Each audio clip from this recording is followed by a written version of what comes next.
أعوذ بالله من الشيطان الرجيم يوم تجد كل نفس ما عملت من خير محضرا وما عملت من سوء تود لو أن بينها وبينه أمدا بعيدا ويحذركم الله نفسه والله رؤوف بالعباد رب اشرح لي صدري ويسر لي أمري واحلل عقدة من لساني يفقه قولي فالحمد لله والصلاة والسلام على رسول الله وعلى آله وصحبه أجمعين. Assalamu alaikum, Quran Weekly.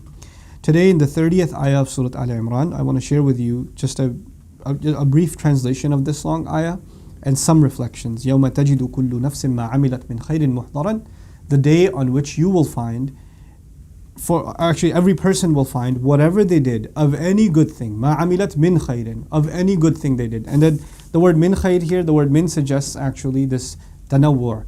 In other words, the variety of good deeds are many.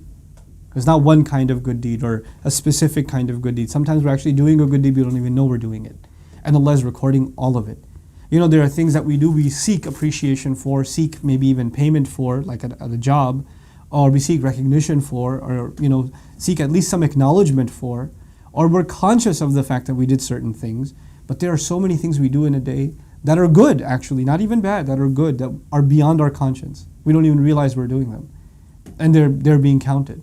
You know, I met someone one time who said they took shahada because they saw a Muslim in the grocery store. They saw this person just walking, and the way they were walking, they looked different. This person looked different, and the way they were walking, they weren't looking at any women or anything. They were just kind of minding their own business. Even though a lot of women were passing by this guy, he wasn't staring at them, and he's like, "What is that?"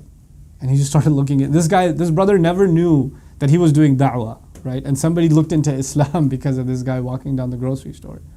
They never knew. So you're going to be doing something so mundane, and Allah will make that a good deed out of it. And you'll see it, it's not lost on Allah. Muhdaran. Muhdaran means it will be brought and put in front of you. In other words, the record is gone away, and Allah will take it, pull it out, and put it right in front of you. And you'll get to see by shock, really? That's a good deed? I did that? I get credit for that too. You're going to be in shock about the things that you did, subhanAllah. And then he says, وَمَا عَمِلَتْ مِنْ سُوءٍ. And also every person is going to see, standing right in front of them, brought in front of them, dragged in front of them, whatever they did of any kind of evil. Any kind of evil. And just like there are so many evils we do that we're conscious of, there are so many others we do we're not even conscious of. They're going to be standing there too. And when a human being sees that, تَوَدُّ لَوْ أَنَّ بَيْنَهَا وَبَيْنَهُ أَمَدًا بَعِيدًا. He will wish, each person will wish that between him and between these sins, there is a lifetime of a distance. أَمَدًا بَعِيدًا. Amad means era. Amad also in Arabic, they say ma amaduk, as if to say, when were you born? What's your birthday? You know, Amad is a lifetime.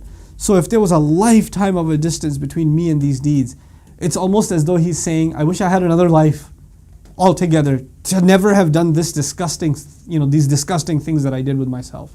How could I have done that? And those things have been brought in front of you.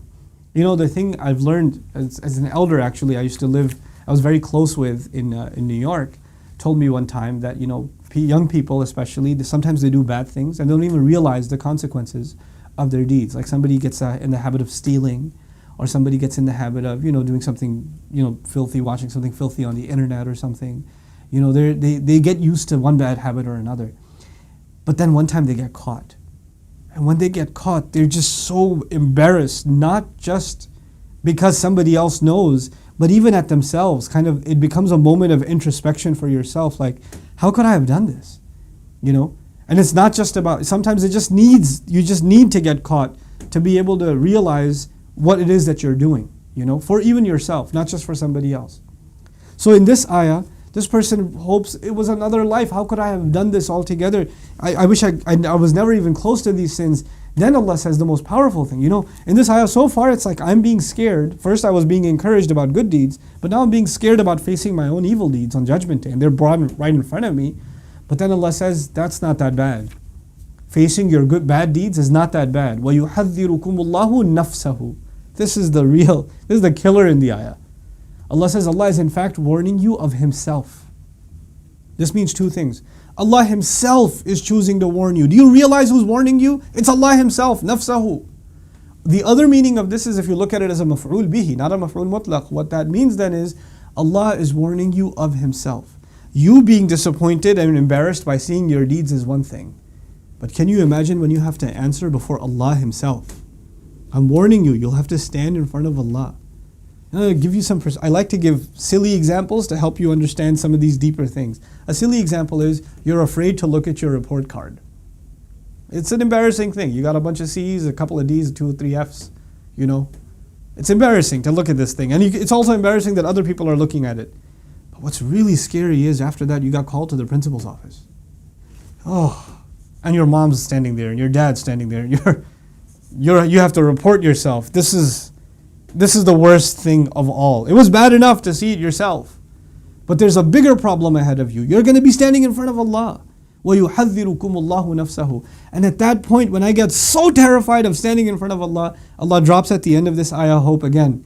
It's so beautiful. The ayah began with hope. At the middle of this ayah is actually filled with fear. And at the end of the ayah, again, there is hope. Allah says, وَاللَّهُ رَؤُوفٌ بِالْعِبَادِ. And Allah is compassionate, understanding, considerate when it comes to the slaves. Subhanallah.